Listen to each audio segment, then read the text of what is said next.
I'm Jeremy Brim and welcome to the Red Review podcast, brought to you today by Growth Ignition, the transformation consulting and enabling tech business, all in the work-winning space, and the Bid Toolkit, our online bid process and guide. So hello and welcome to the Red Review with me, Jeremy Brim. We're getting back to some proper bidding geeky stuff at the moment. You might have seen on my LinkedIn, we've been doing a lot more about subjects like storyboarding on bidding in our top tips, answer planning, all of that kind of stuff. We've done some stuff on CVs, etc. Because we do find there's more engagement actually at that sort of where the end where push comes to shove, where the real action happens. And so coming back to basics a bit, although not quite basics this week, we're going to be talking about rebidding with my friend Nigel Thacker. Hello, Nigel. Welcome to the podcast. Hello. Hello. Good to have you along, sir. So, Nigel, you've become a bit of a grandmaster Jedi at the school of thought of rebidding. I've been following you for some years for lots of reasons, but particularly this one. This is actually the first of two episodes that Nigel and I are going to do together. We're going to do another one on leadership, another proposition he spun up in the last couple of years. But I guess the one you're known for best, Nigel, is rebidding. But first of all, if you wouldn't mind, just give me a bit of background in terms of your career and what you get up to these days, and then we'll get into the subject, if that's okay. Yeah, sure. So I got into bidding 1995, which is starting to reveal how old I actually am. When I joined a company called Serco, I'd previously been in marketing, and I was a lecturer for the CIM course. And then Serco got hold of me and wanted me to come in and do some training for them on bidding. Never run a bid in my life, but they wanted me to do training on bidding. So I took on their training manager role worldwide.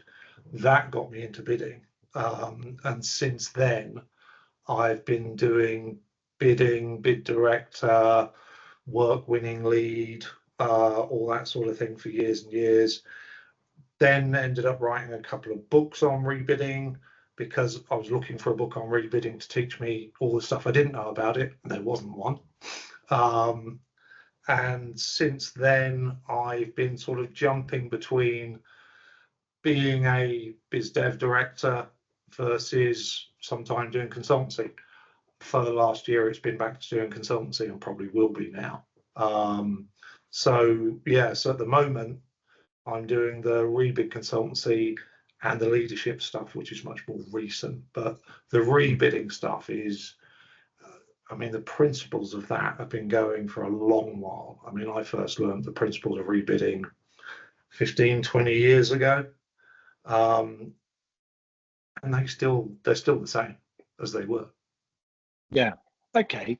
So let's just position the subject matter then and its importance, because us bidding pros and people that have been around our professional body and some of the bigger firms, etc., we take for granted that the more mature organizations vaguely know what they're doing when it comes to their funnels and bidding for deals, which of course they don't actually. We're tending to, I do a lot of work with Department for Business and Trade, as well as with my client base.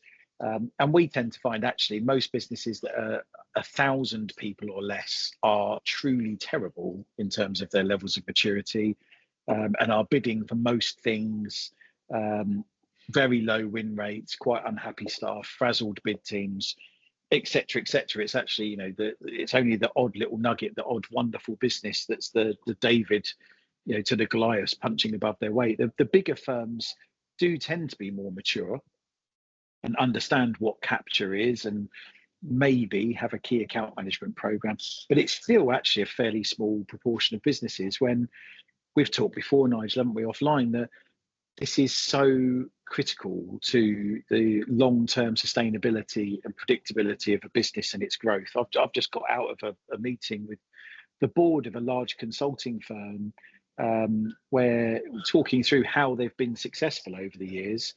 It's largely all been about repeat business, direct awards of work from current clients. So, in a lot of the work I've been doing recently, and the campaign I'm doing on LinkedIn about how to double your margin, the two big building blocks that are often missing from B2B, B2G businesses that have to bid for work are key account management and then capture.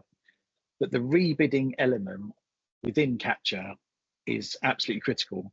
And so I'm excited about unpacking how to approach this with you, because again, I as you probably do, I get approached by clients all the time. You know, Jezza, will you come and help us with this capture pursuit, because they've seen something on my LinkedIn or one of my competitors or something. And my heart always sinks a bit, because I can tell by the tone of their voice they don't really know what capture means. So I'll ask them, well, when's the bid out? And they'll say, oh, the SQ's out already. The bid's out in 2 or 3 months' time. Well, that's not capture then, because capture's a year plus, ideally 18 months.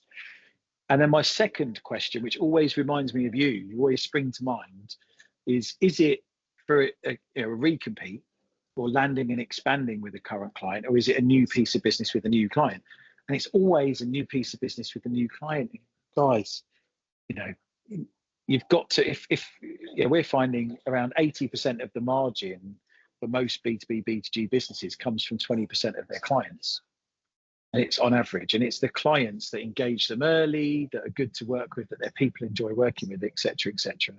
Whereas the clients in the tail are the cold bids that they won last minute on price rather than quality, et cetera, et cetera. So rebidding, I tend to say, you should spend, if 80% of your margin is coming from 20% of your clients, you should spend 80% of your capture efforts, around about, maybe 60%, certainly a good proportion of your capture efforts on recompetes, those recompeting a contract that's coming around or the next deal with a current client. And so I've been excited to have this chat for some time, Nigel, because I've been saying that until I'm blue in the face.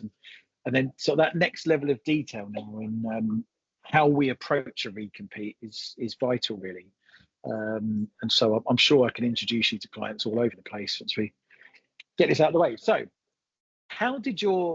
just remind us again, the recompete piece and your books that you've written, etc. What was the kind of genesis moment? How did that come about? What was the burning platform that inspired you to think about it first? I think it was because there really wasn't anything out there. I mean, I got my experience of sort of the processes and what had happened and what we've done and the best practice we built up in the businesses I'd been in. I joined a new business and I was effectively trying to write out what their rebid process should be. And I thought, well, hang on a sec, there's got to be something out there, because it can't just be what I've done. And there really wasn't anything there. And I mean, this particular company just wasn't preparing for its rebids. It was assuming that they were going to win. And they had decent processes for new bids, but they just weren't following them for the rebids. And the more I looked, the more I saw that seemed to be the way things were happening elsewhere as well. And it was just this sort of complacency, I guess, in terms of people just were assuming they were going to win. And rebids weren't seen as, winning a rebid wasn't seen as something to celebrate. It was either, well, of course you were going to win, or just relief that you'd won. And there was no real process about it. So it was something that I thought, well, if no one else has got something out there, I'll just pull together all the bits that are there and put them in a process. And the more I pushed that out, the more people were going, aha, yes. It wasn't anything new. It wasn't anything particularly innovative. It was just one of those things that was still felt like a blind spot for people. Yeah. And just pulling all that stuff together and giving it a focus and making it into something that was a coherent process just seemed to give people a little bit of a, oh yeah, of course, that's obvious. Why didn't we think of that? Yeah, I mean, there is some stuff, having been an APMP trainer, no longer, opted out of that world. But having studied obviously the body of knowledge and its iterations over some years, having been a member, there is some all right stuff on being an incumbent or unseating an incumbent in the APMP's body of knowledge. But like all APMP stuff, a bit like their capture stuff, actually, it's more a wish list because it's largely driven by bid writers. And so it's kind of a wish list from bid writers of what they wished had happened before a bid came out, not actually what capture should be, which is actually about trying to negotiate deals, direct award deals. The last thing we actually ever want to do is write a competitive bid. Whereas obviously many of our competitors kind of want that to happen so they can, sell you some bid consultants. I think first point of principle is the capture efforts towards a recompete have got to be about trying to direct the traffic towards, co-solution with clients' procurement shape towards a negotiation or a contract extension, not a competitive tender. The bid prep for a competitive tender is plan B. Plan A has got to be a negotiation, right? So talk me through. So Nigel, you built out your processes, wrote a couple of books. So talk us, without giving all of your IP away, because we want people to come running to you in droves to get you to help them with this stuff. But what are the key tent poles in your approach to recompetes? I sort of break it down into three areas, although there is a fourth that's sort of emerging a bit more now. One is, how do you actually run the contract?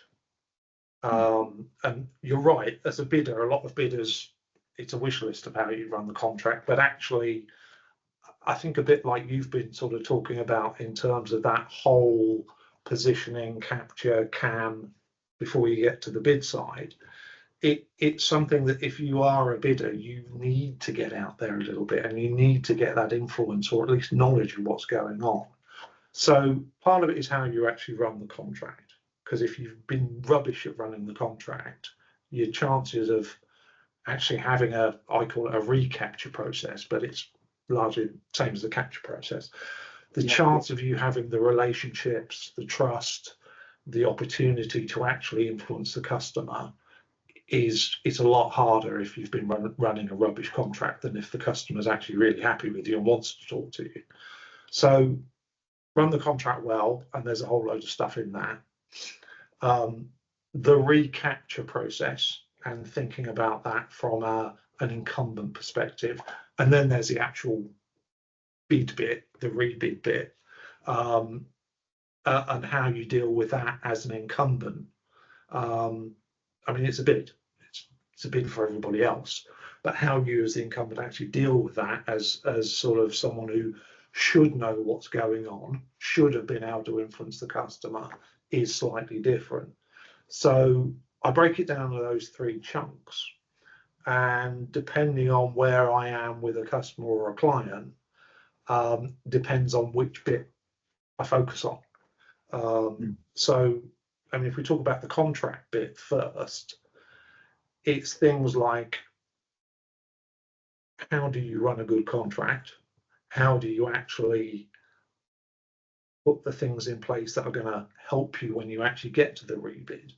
How do you work and balance that culture between your short-term need to make your quarterly numbers versus your long-term, actually we want to have this for another 5 years, another 7 years, or whatever? And how do you balance that culture?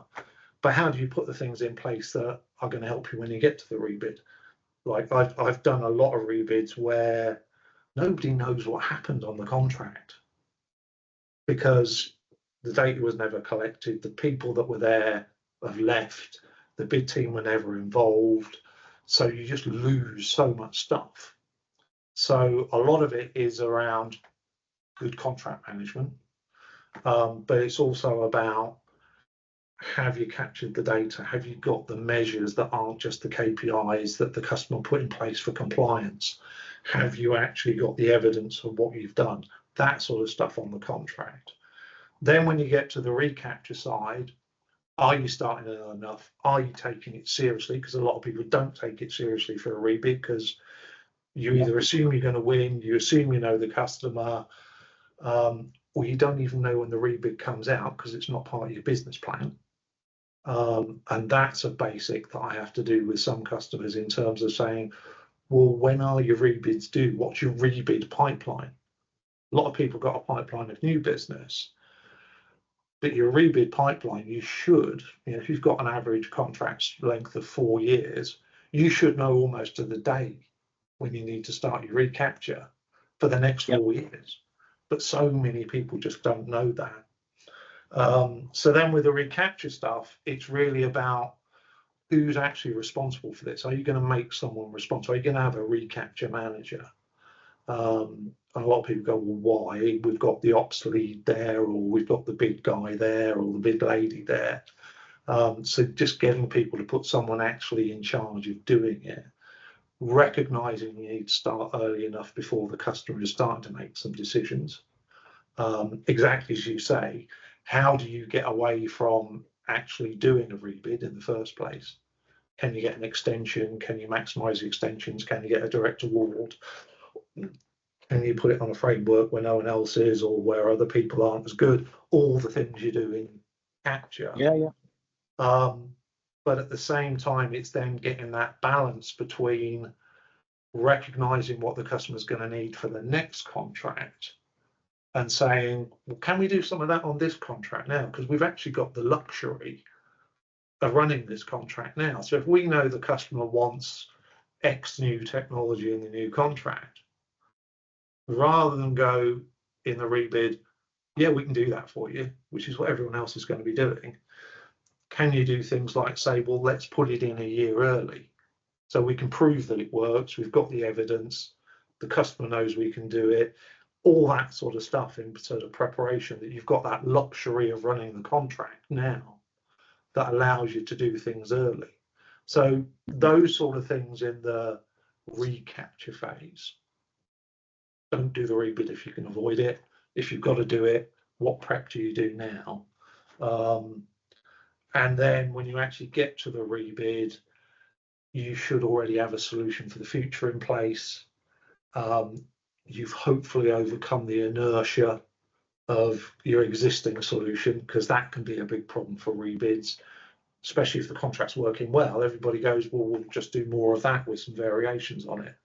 Whereas actually you should be thinking, let's take a greenfield approach and come up with something completely new. A lot of people go, well, no, hang on, our biggest benefit is we're the low risk solution. We shouldn't be changing things. Actually, yeah, you should, because it's the next 3-5 years that the customer's worried about, not the last 3-5 years the customer's worried about. So it's those three sections. And for me, with different clients, it depends where I start. If they've got hold of me and said, can you review our rebid submission? Well, the first two are irrelevant. But once we finish that, it's like, well, hang on, what about your next rebid? When is it? What can we do beforehand? That sort of stuff. So rebidding, it does for me fit into those three phases. It's how do you run the contract? How do you do the recapture? How do you then vary what you're doing on a normal bid for your rebid? Yeah, no, I completely agree. I think that there's a few things in that, mate, that are going to come around. So one is the new, for UK public sector or regulated industry, the new Procurement Act that came into force in February does have some new stuff in it that, bearing in mind, it was born during the generation of Boris and Cummings. There is actually some sensible, in amongst all of the madness of that, there is actually some sensible stuff in there. So I did a podcast episode with Rebecca Rees, the procurement lawyer from Trowers and Hamlin, a couple of weeks ago, and she made a really good point around contract management now and transparency of delivery KPIs. So contracting authorities in their new procurements moving forwards should bake in some real KPIs for delivery, which should be measured against. So from a recompete perspective, there's pros and cons to that, because you're going to be measured on some things. It would be good if they were measures that you would like and that you're good at. But equally, that data will be publicly available to your competitors. So they will be able to see not just on this contract that you're looking to recompete and they're looking to unseat you on, but across all of your contracts over time, they'll be able to actually see your performance against probably some rudimentary measures and probably KPIs that aren't that bright, but they'll be able to see some stuff and things about some of the stuff and things. So that will be useful to both us, but also our competitors. So we'll need to think about that from a capture and recompete perspective. But you're right, it depends where people are on the journey. I mean, the utopia would be that as part of business planning, they understand what recompetes they have in the next 3 to 5 years. And actually, as part of their continuous improvement processes, as part of their ISO 9001 quality management system, they should have a recompete process as a subroutine within continuous improvement. Yeah. So within their first 100 days of mobilization of a new contract, there is a workshop for how we're going to delight the client and win it again in 3 years' time or 5 years' time, whatever it is. And someone's accountable for that plan. And they do things like, I'm sure you get into, like annual reviews with clients or 6 monthly reviews where you walk the client what's gone well and not so well, lessons we've learned, what we're going to do about it, but also what we would like to change now and can change under the current contract, but also what we would advise you change for the recompete next time around that obviously suits you and perhaps undermines your competition. As long as, I mean, obviously, we've got to be careful not to be too mercenary, haven't we, mate? In that you could convince clients to do stuff that just suits you and doesn't necessarily deliver value for them. That's a bit dark. So really, I think the theme that runs through this for me is about how do we create the most value for the client and their communities or stakeholders, and then we're just asking for a share of that value in return. And if on that journey it means that some of our competitors can't possibly compete and it would be ridiculous for them to give the job to anyone else, then happy days. But that's got to be the focus, right? I mean, I agree. I mean, pick a couple of things on that. One is, I think the KPI stuff will be interesting, but I think you're right, it will be pretty basic stuff. It will be compliance-y stuff, shall we say. And one of the things I've always done is try and find the things that aren't compliance-y. It's the things that are the outcomes of what you do. So the last sector I was working in as a BD director, it was about helping older people stay at home for longer rather than going to care homes and do things like that. And it was a logistics business at its base, but actually that was the outcome you were doing. You were keeping people at home rather than having to go to care homes or hospitals. There were no KPIs around that in the contract. But actually, if you start measuring those outcome things, you're getting a set of KPIs that are actually about the core purpose of that contract. It's not how quickly you arrive when there's an order. It's not how quickly you do this or the logistics bit. It's actually about how are people feeling, dignified in terms of being able to live at home. How are they feeling safe? How are they feeling that they're actually not isolated, that sort of stuff. They're the sort of measures you don't get in a contract, but they're the sort of measures, if you put them in, you start to use them. You start making improvements to those sort of things that make a real difference to your end users. And B, when you get to the rebid, you've got a whole bunch of evidence that shows you've done the right thing rather than just the thing right, if you like. So that's one side of it in terms of the KPIs. I think in terms of the life cycle, I mean, I sort of set out an ideal life cycle for a contract from my perspective, and that starts right at the start with the promises register, actually doing what you said you were going to do in the bid, doing something at the end of the implementation that says, have we actually implemented this properly? And then the annual reports that come through, midlife review if you get the chance to do it, and then early on when you start. So if you're an organization where you actually have got a process, if you can stick that process in, it's pretty much common across all the contracts, but it actually gets you through those processes that get you to the point that when you start doing the recapture process, you've got everything in place. You're not going, oh my God, where do I find this? Oh my God, where's that? Oh my God, why can we start doing this that we haven't done for the last 3 years? And it just gives you that natural start, and becomes part of the culture of the business as well. Yeah, absolutely. That's the key thing, isn't it? It's my Yeah. wife's doing a lot of work at the moment on client experience. So measuring, net promoter scored feedback survey and structured interview type stuff to understand how clients really feel about the service. And it is interesting. The clients where they deploy proper key account management, they get better feedback and levels of insight than our clients that don't. So the closer you are to your top clients, the closer you work with them, the more you collaborate to create value for them, the deeper the level of insight they give you to enable your recompetes or recaptures later on. So your business becomes a self-fulfilling prophecy over time, as long as you show that you're listening. One of the big problems I find in this space, that I bet you find as well, is it's not just that people take their clients for granted, which is stupid, and therefore they just think they're just going to win that recompete, and so they put much more effort. Because being growth orientated, they're much more effort on the next new thing, shiny new thing. And it costs you 7 times more to secure a piece of business with a new client than it does an existing client. People just don't, this doesn't register, does it? Just land and expand with what you've got, and then just add a client or 2 each year, and you'll smash your numbers to bits. But the big bit I get, particularly with commercial people, is they want to propose and price what they wished the client was asking for rather than what they've actually asked for. When push comes to shove, when the recompete comes out, the amount of times I've had to take commercial directors in a room one-on-one and say, look, you've got to price what's in the spec, however shoddy that spec is. Yeah. And they've gone, and I know you're upset, they've gone and punted out the same spec as they gave you 5 years ago, and you've iterated it, and you've taken them on a journey and done loads of good work. But you've got to price what's in front of you.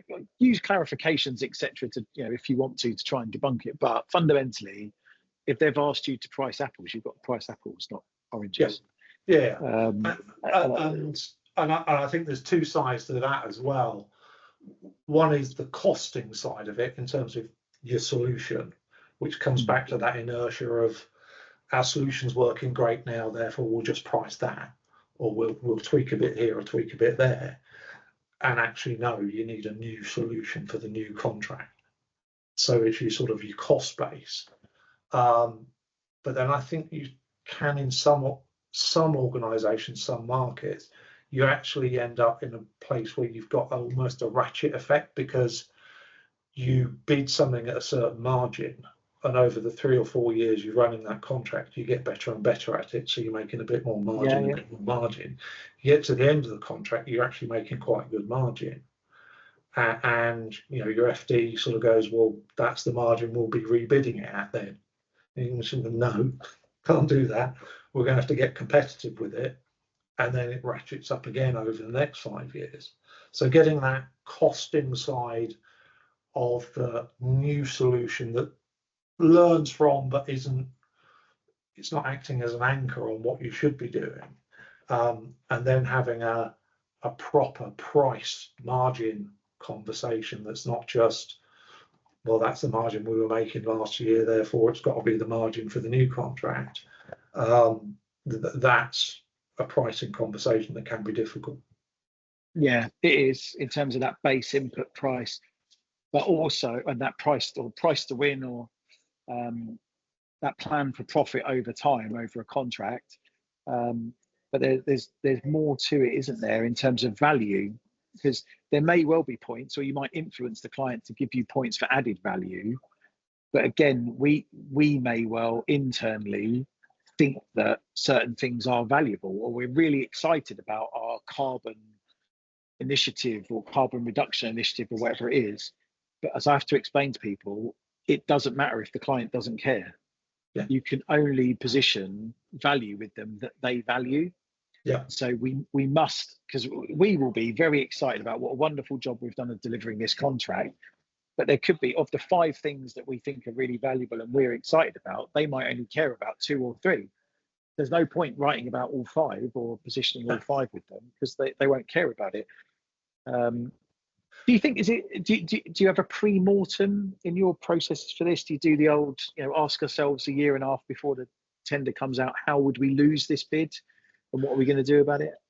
Yeah, and that, what I try and do is actually get a proper kick-off for the recapture process, because it can be really difficult to actually do that with a rebid, because everybody's busy running the contract. There is that natural, well, we're going to win it, or we're used to it, whatever, so we don't really need to start this yet. Everybody's focused on the bright new contracts that you're going to win, rather than focusing on these. So it's the way I tend to start this off is have a proper kick-off meeting for the recapture process. Bring in the bidders, bring in anyone else, bring in the ops people, and sort of ask a bunch of questions about what's happened on the contract, what's happening on the contract, who's the customer, what's happening next, what do they want, and the answers to those things start to drive the whole recapture process. Or more often, the fact that people don't know the answers to those things is what gets people a little bit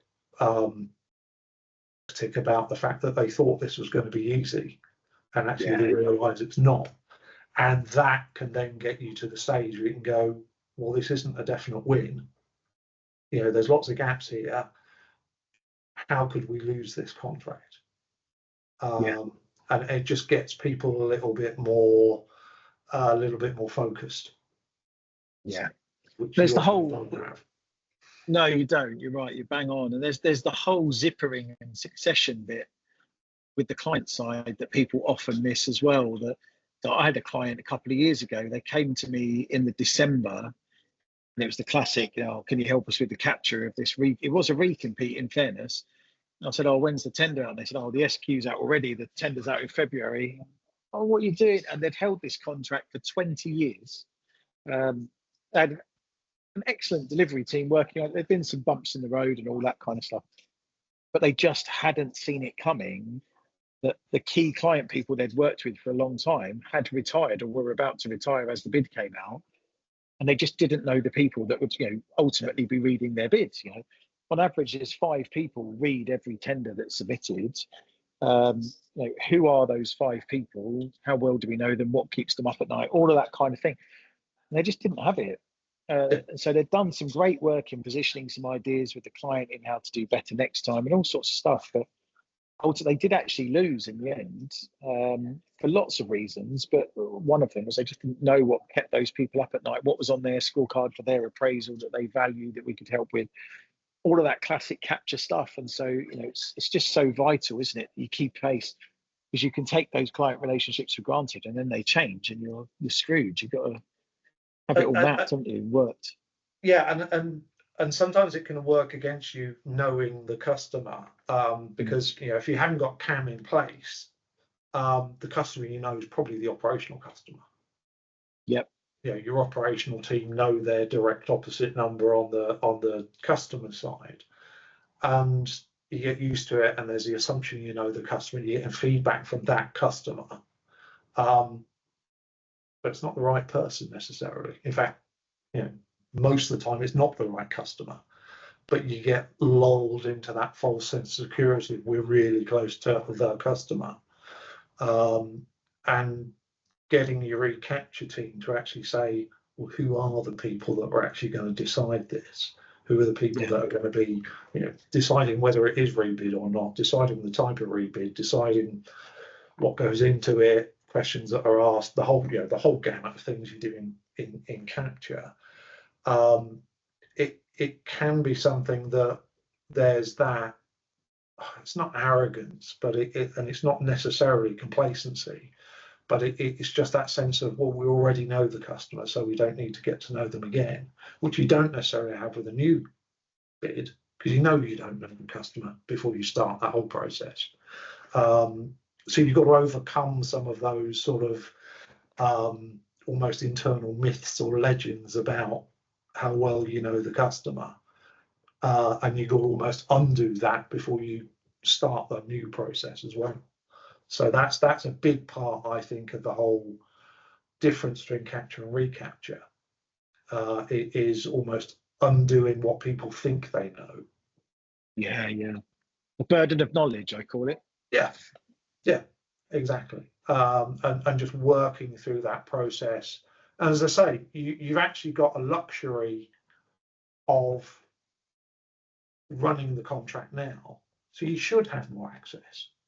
You should have more opportunity to understand. You should have more, as I said before, opportunity to actually do the things you know the customer wants in the next contract, but start doing them in this contract. And again, then you've got to sort of manage the investment versus the profit element during that last year, or longer, in terms of saying how much we're actually going to invest in how we run this contract slightly differently, to get it to a stage where it's what the customer's going to want next time to a certain degree, rather than just maximize our profit until the end of this contract and sort of hope or make promises to the customer that we know we've been running it this way, but yes, of course, we'll run it that way next time. You've got an opportunity with a rebid to say, you want it run that way next time, and here's how we've been moving towards that in the last 18 months or whatever. Yeah, absolutely. And there might be changes the client wants to make that are palatable, or some might be unpalatable. They might want a different team. They might need to change some people. If you don't have the depth of relationships, if you don't go and ask them how they feel about things, then you won't know what you don't know what you don't know. So you've got to work on that plan, that closeness of relationship over time, understand, shape the solution with them. But it might involve some change. And so you've got to stay on top of it, haven't you? Really interesting, really interesting. Well, I'm sure people can take a lot from that. Thank you very much, Nigel. How do people get hold of you, find you on LinkedIn? What's your business name for them to search for? On LinkedIn, the business is Rebidding Solutions. Rebidding.co.uk. Loads of articles and things like that on the website. So even if people just want to read the articles, there's a lot there for people to look at. Have a look on LinkedIn or go there, and you can get hold of me for a chat. Very good. Well, thank you, mate. As I say, we're going to do another episode together on your leadership development stuff, because that's another really important area for leaders of bid functions and work-winning leaders. So I look forward to talking about that one next time. Thank you very much, mate. We'll see you next time. Thank you. Good to talk. Take care.